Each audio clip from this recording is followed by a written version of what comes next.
इस वीडियो में हम आपको सुनाएंगे एक खौफनाक कहानी टूना टोटका की, जिसमें एक अजीब टोटके का जिक्र है। कुछ लोगों के लिए ये जानलेवा भी साबित होता है। क्या है इस टोटके का असल राज?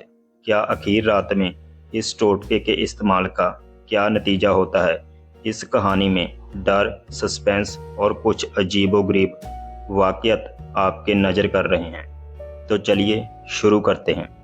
2012 दीपावली की रात थी। माधव और उसके भाई ने अपनी छत पर एक काले जादू वाली हांडी को देखा, जिसे घाल भी कहते हैं।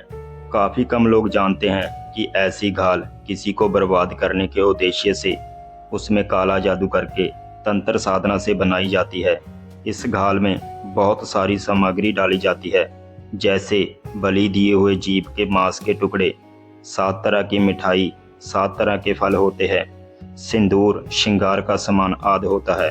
ये एक सच्ची आपबीती दिल्ली के एक ऐसे परिवार की है जिसने बहुत ही नाटकीय और डरावने ढंग से जीवन के पतन को देखा, बर्बादी के एक ऐसे भवंडर का सामना किया जिसे पढ़कर किसी के भी होश फाख्ता हो सकते हैं। ये कहानी हमसे परिवार के सबसे छोटे बेटे माधव ने साझा की है। 2012 में माधव अपने परिवार के साथ दिल्ली के एक छोटे से गांव में रहता था। उनके परिवार में 5 सदस्य थे, माता पिता और एक बड़ी बहन, एक बड़ा भाई और एक कुत्ता भी था जो उनको गिफ्ट में मिला था। उस कुत्ते की आंखें नीली थी। माधव के पिताजी का ट्रांसपोर्ट का भी काम था जो बहुत अच्छा चलता था, और एक दूसरा बिजनेस प्रॉपर्टी के सेल परचेज का भी था जिसमें उनके 2 पार्टनर थे, और वो काम भी काफ़ी अच्छा चल रहा था। घाल उस रात माधव की छत पर टूट गई। दोनों भाइयों ने उसे अपने सामने टूटते हुए भी देखा, और वो दोनों भाई बहुत डर गए और परिवार को उसके बारे में बताया, परंतु किसी ने उसको गंभीरता से नहीं लिया और बात आई गई हो गई। आपको यहाँ बताते हुए चलें कि ऐसी घाल दुश्मनी निकालने के लिए परिवार के दुश्मनों के द्वारा तांत्रिक से ये घाल बनाई जाती है, और घाल का उद्देश्य परिवार में आर्थिक संकट लाना, बीमारी लाना, कोर्ट कचहरी के मुद्दों को लाना, और यहाँ तक कि परिवार के सदस्यों की मौत तक के लिए ये घाल तांत्रिकों द्वारा बहुत सारे पैसे देकर तैयार करवाई जाती है। और इस घाल को हिंदुओं के बड़े त्योहार जैसे कि होली और दीपावली पर खास तौर पर भेजा जाता है। माधव के घर हर साल सावन में उनके पूजा वाले कमरे में, जहाँ जमीन पर शिवलिंग था और दीवार पर बनी दराज में हनुमान जी की पीतल की मूर्ति थी, वहाँ हर साल सावन के महीने में सांप निकला करते थे। हर साल सावन में सांप निकलते और माधव और उसका भाई उनको सुरक्षित पकड़कर बिना किसी सांप को नुकसान पहुंचाए जंगल में छोड़ आते थे। पर इस बार ऐसा नहीं हुआ। इस बार जब सांप निकले तो माधव के परिवार ने हमेशा की तरह सांपों को पकड़ने की कोशिश की, पर इस बार एक सांप मर गया, जो कि पूरे परिवार को बहुत बुरा लगा।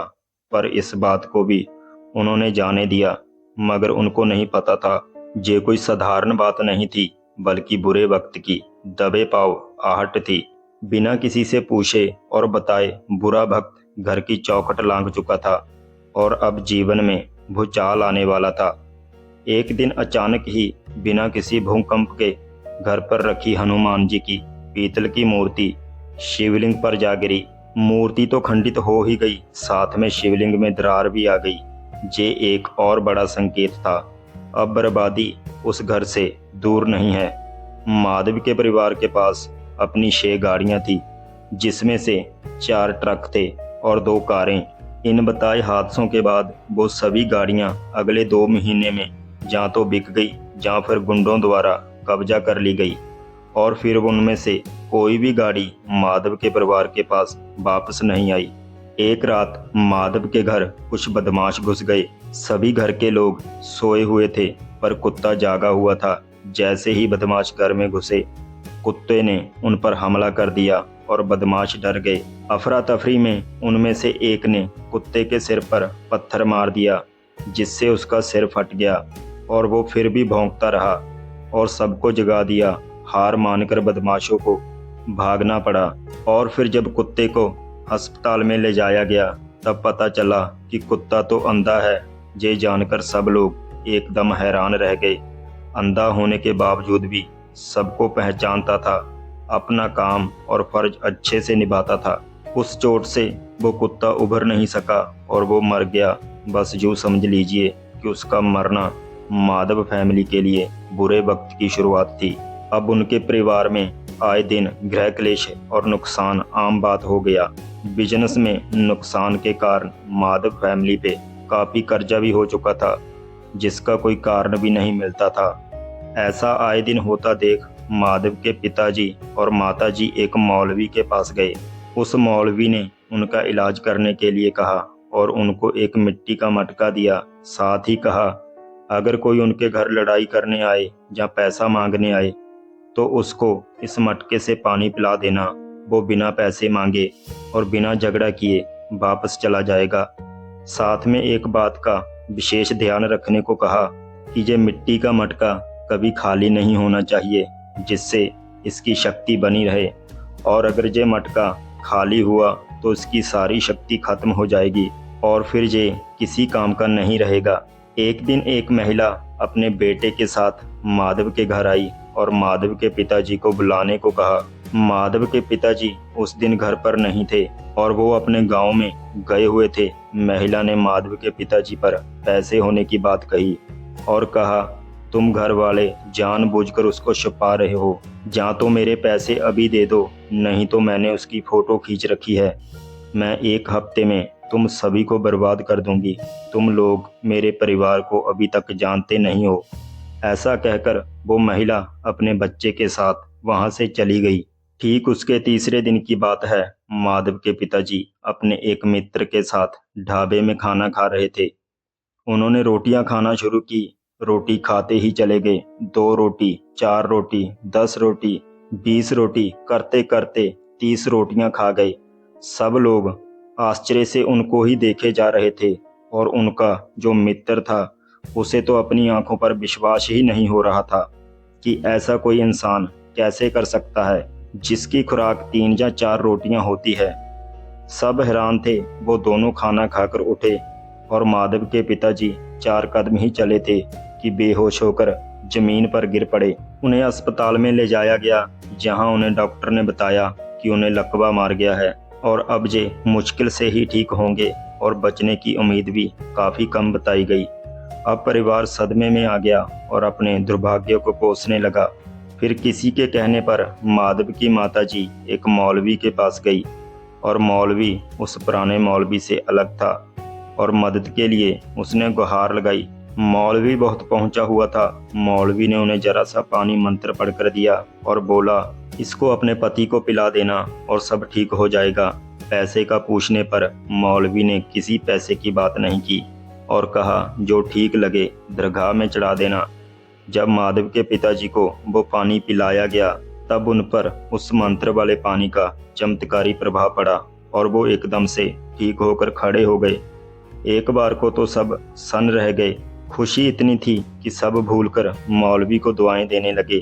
अब जब मौलवी को बताया गया कि आपका दिया पानी इतना असरदार था और सब एकदम ठीक हो गया, तो उसने 30,000 रुपए की मांग कर डाली। मगर परिवार की आर्थिक स्थिति इतनी खराब थी कि परिवार ये रकम जुटाने में सक्षम नहीं था। परिवार ने मौलवी से कहा कि ये हमारे लिए आज की आर्थिक स्थिति के हिसाब से बहुत ही बड़ी धनराशि है, आप कम पैसे ले लीजिए। इस पर मौलवी भड़क गया और माधव के पिताजी को जान से मारने की धमकी देने लगा कि अगर पैसे नहीं दिए तो बहुत जल्दी तुम्हारे पिताजी मारे जाएंगे।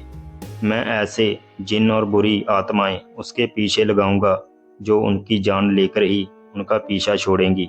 बेचारा परिवार क्या करता। माधव की मां ने अपने सोने के जेवर बेचकर उस मौलवी की मांग पूरी की।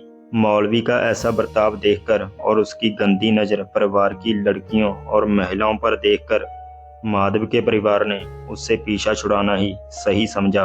कुछ दिनों तक परिवार के साथ सब ठीक चला, पर एक बड़ी घटना ने परिवार की शांति फिर से छीन ली। माधव के पिताजी को एक झूठे मुकदमे में जेल जाना पड़ा। जेल जाने से ठीक पहले माधव के पिताजी ने पास ही के एक गांव के सेठ के पास अपना 100 गज का मकान गिरवी रख दिया और कुछ दिनों बाद ही जेल चले गए। किसी भी रिश्तेदार और पड़ोसी या दोस्त ने उसका साथ नहीं दिया। बस माधव के एक चाचा जी ने 20,000 रुपये की मदद की, जिसके बाद भी उनकी जमानत नहीं हुई और उनका पैसा भी खराब हो गया। ये तो मुकदमे की शुरुआत थी। अब मुकदमे और आने शुरू हुए। 5 मुकदमे, 8 मुकदमे और फिर 12 मुकदमे तक पहुंच गए। कई बार जमानत रद्द होने के बाद और काफी कोशिशों के बाद जब माधव के पिताजी का छूटने का रास्ता नहीं बना, तो परिवार को उनके वकील ने माधव के पिताजी से कानून की निगाहों से दूरी बनाए रखने की सलाह दी, जिससे उनकी बची हुई संपत्ति पर कोई कानूनी कार्रवाई ना हो सके। अब जज ने मुकदमों की ज्यादा संख्या को देखते हुए माधव के पिताजी की सारी संपत्ति को कुर्की करने का आदेश दिया। एक दिन नीलामी के लिए अफसर अपनी टीम के साथ आए और उस समय माधव और उसकी बहन घर पर थे। माधव ने उसी घड़े का पानी उन अफसरों को पिलाया। अफसरों ने उनसे बात की और बात करने पर अफसरों ने माधव के परिवार के हालात पर तरस आ गया और उन अफसरों ने फिर उनको नीलामी से नुकसान से बचने का रास्ता बताया।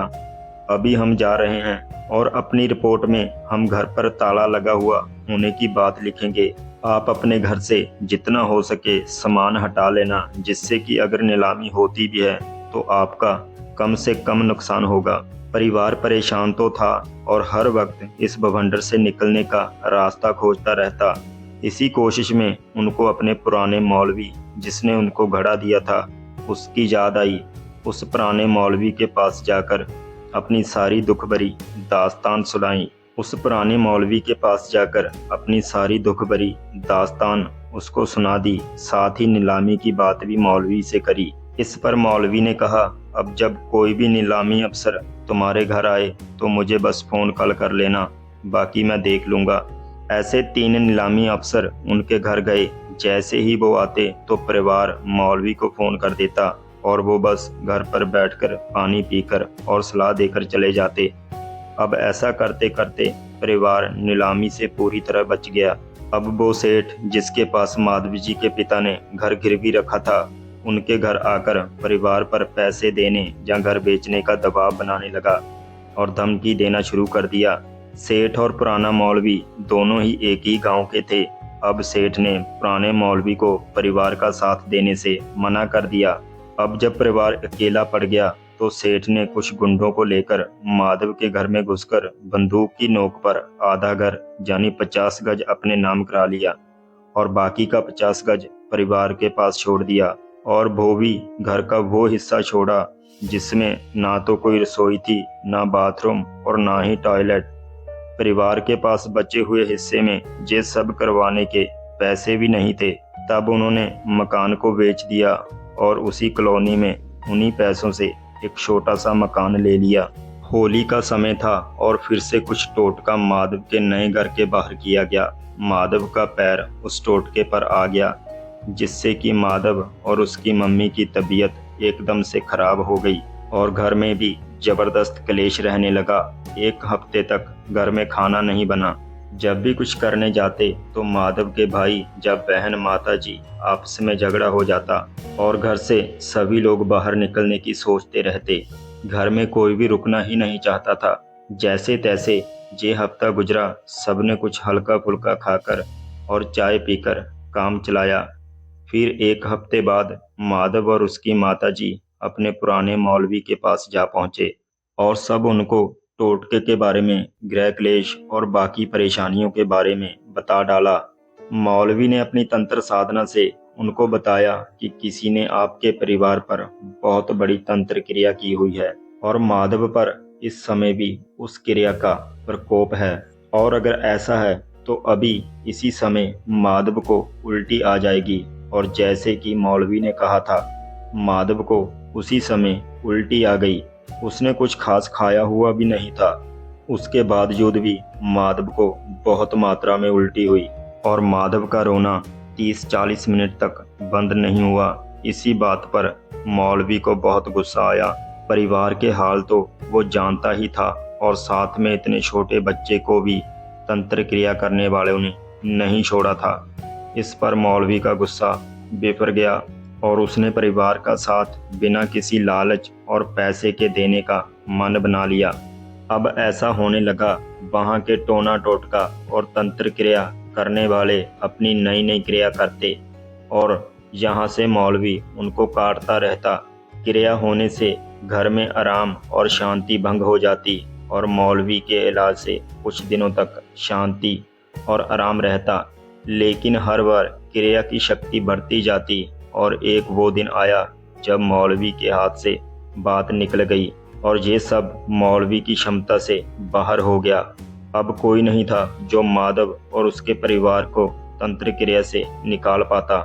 जैसे दिन के बाद रात है और रात के बाद फिर से दिन को आना होता है, वैसे ही एक उम्मीद की किरण बनकर एक जवान लड़का अमृत, जो कि ऐसी ही समस्याओं का समाधान करता था, उससे माधव के परिवार की मुलाकात हुई और होली के समय उसने परिवार के साथ बैठकर बिना पूछे ही उनके परिवार का पूरा इतिहास बता डाला और कहा उनके साथ कई वर्षों से ये सब चल रहा है, वो भी उसको बता दिया, जिससे परिवार का विश्वास उस लड़के अमृत पर जम गया।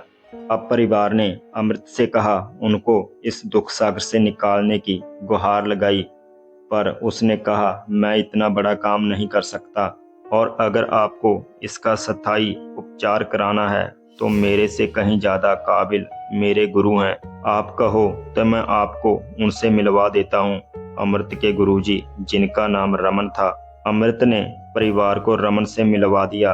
अब रमन माधव के परिवार से मिलने उनके घर आ जाता है और परिवार को उनके घर के बिगड़े हुए कुल देवी और कुल देवता के बारे में बताता है।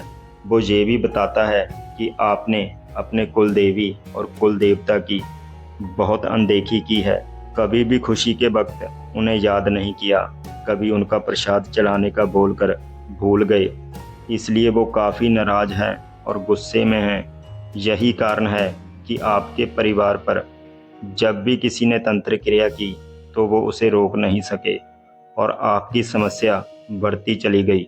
आगे रमन ने बताया, मैं एक छोटी सी पूजा करूँगा जिससे आपको थोड़ा फर्क पड़ेगा और आपका काम खुल जाएगा, जो अभी एकदम बंधा हुआ है, और एक हफ्ते बाद हम बड़ी पूजा करेंगे जिससे कि आपकी सारी परेशानियां जड़ से खत्म हो जाएंगी।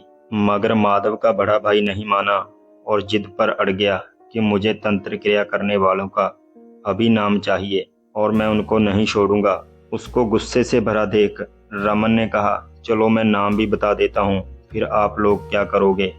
उससे लड़ोगे, उसे मारोगे, झगड़ा करोगे, पुलिस आएगी, आपके पास तो कोई सबूत या गवाह भी नहीं है जिससे आप साबित कर सकें कि ये तंत्र क्रिया उसी ने की है, तो आप अब इस बात को जाने दो। ऐसा बोलकर पूजा करके रमन वहां से चला गया। अब परिवार को लगा कि हम इस बड़े संकट से निकल जाएंगे, पर हुआ फिर उसके उल्ट। पूजा वाले दिन ही रमन के जाते ही माधव के बड़े भाई और बड़ी बहन दोनों की नौकरी छूट गई। दोनों को ही काम पर आने से मना कर दिया गया। परिवार आश्चर्य में था, अब ये करने के बाद भी ये कैसे हो गया। माधव ने रमन को कॉल किया और सारी बात बताई। ये सुनकर रमन भी हैरान था कि ऐसा कैसे हो सकता है। अब रमन ने अपने देवी देवताओं से उसकी जानकारी लेनी शुरू की। तब एक नई बात सामने आई। वो ये थी कि माधव के परिवार में एक मियाँ जी भी कई पुश्तों से पूजते हैं और उन्होंने जे माधव के भाई और बहन की नौकरी छुड़वाने वाली रोक रमन के इलाज में लगाई है। तभी रमन ने माधव को फोन किया और कहा कि आपके मियाँ जी की भी पूजा होनी है और कल ही होनी है।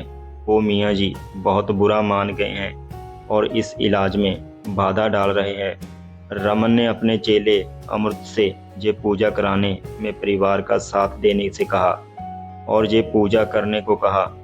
पूजा ठीक से संपूर्ण हो गई और अब परिवार में सुधार तेजी से दिखने लगा और माधव के भाई और बहन को अगले ही दिन वापस अपनी जॉब पर वापस बुला लिया गया। अब सब कुछ ठीक होता दिख रहा था और बड़ी पूजा का समय पास आने लगा। जैसा कि रमन ने कहा था, वो पूजा बहुत ही जरूरी है और उसे एक हफ्ते बाद ही होना है। नहीं तो सब कुछ बहुत ही ज़्यादा बिगड़ जाएगा, एकदम ही बिखर जाएगा। पूजा का समय भी आ गया। अब रमन ने माधव को फोन किया और कहा कि मैं आज पूजा करने आ रहा हूँ। पर माधव ने कहा, पूजा के सामान के लिए हमारे पास पैसे नहीं हैं। हमने इंतजाम करने की भी कोशिश की, इंतजाम नहीं हो सका और अब उस पूजा को थोड़े समय के लिए टालना पड़ेगा। रमन ने कहा, ऐसा तो हो नहीं सकता। जिन देवी देवताओं से ये इलाज करवाया है और उनसे उनकी पूजा और प्रसाद देने का वादा किया है, अगर उनके पूजा और प्रसाद नहीं होते हैं तो वो मुझे भी नुकसान पहुंचाएंगे और तुम्हें भी बहुत गंभीर परिणाम भुगतने पड़ेंगे। तो रमन ने अपने ही पैसे से पूजा करने की पेशकश कर दी। ये पैसा परिवार ने पूजा के एक हफ्ते बाद वापस कर दिया, जिसको माधव का परिवार मान लेता है और सहयोग करता है। पूजा संपन्न हो जाती है और परिवार में शांति और सुकून वापस आ जाता है। लेकिन कुछ दिनों के लिए अब जो लोग ये तंत्र क्रिया कर रहे थे, उनको रमन द्वारा की गई इस इलाज और पूजा का पता चलता है और वो अपनी तंत्र क्रिया तेज कर देते हैं और परिवार में फिर से अशांति सी होने लगती है। जैसे कि रात को कोई उनका दरवाजा जोर जोर से खटकाए मगर दरवाजा खोलने पर कोई ना हो, बुरे बुरे सपने आना, घर में भूतिया साए दिखना। मगर पहले और अब में एक बहुत बड़ा अंतर था। अब परिवार के साथ रमन जैसा सच्चा और कर्मठ भक्त था, जिसका भक्ति की तरफ सच्चा और एकदम अटूट समर्पण था। रमन के दिल में लाचार और असहाय लोगों की मदद करने की पवित्र और प्रबल भावना थी। अब जब भी कोई बाहर से कुछ तंत्र क्रिया करता तो रमन को पता चल जाता और वो उसकी काट कर देता और परिवार उसकी छाया में सुरक्षित रहता। मगर रमन ने सोचा कि ऐसा कब तक चलेगा, तो रमन ने एक तरकीब निकाली और वो परिवार के पास आया और बोला, अगर आपको सब स्थायी रूप से रोकना है तो आपको मैं अपनी एक देवी दे रहा हूँ जो आपके घर में रक्षक बनकर रहेगी। ऐसे हर टोने टोटके और तंत्र क्रिया की कोई भी असर परिवार पर नहीं होने देगी। आपको उसकी पूजा रोज करनी होगी और उनका नाम हर बड़े कार्य में सभी कुल देवी और देवताओं के साथ में लेना होगा। परिवार ये बात मान लेता है, तब जाकर परिवार का सुख, चैन और शांति वापस आती है। जो काम और पैसा परिवार का रुका हुआ था वो अब आने लगता है और लगभग सब कुछ सामान्य हो जाता है। इस हादसे को घटे और उनका इलाज हुए अब लगभग 3 साल हो चुके हैं। परिवार एकदम स्वस्थ और खुशहाल है। अब माधव के पिताजी भी जेल से वापस आकर परिवार के साथ रह रहे हैं। ऐसी ही कोई घाल जो एक परिवार की बर्बादी कर सकती है, ऐसी घाल तांत्रिकों द्वारा या परिवार के दुश्मनों के द्वारा समय समय पर भेजी जाती है। ऐसी घाल का अगर समय रहते पक्का समाधान ना किया जाए तो बहुत सारी जिंदगियां बर्बाद कर सकती हैं। तो दोस्तों, ये थी आज की कहानी। अगर आपको ये कहानी पसंद आई हो तो लाइक करें, शेयर करें और चैनल को सब्सक्राइब करें और हमें कमेंट करके बताएं कि आपका अब तक का सबसे डरावना अनुभव कौन सा है और क्या आपने कभी ऐसे टोटके ट्राई किए हैं। तो चलिए मिलते हैं अगली वीडियो में।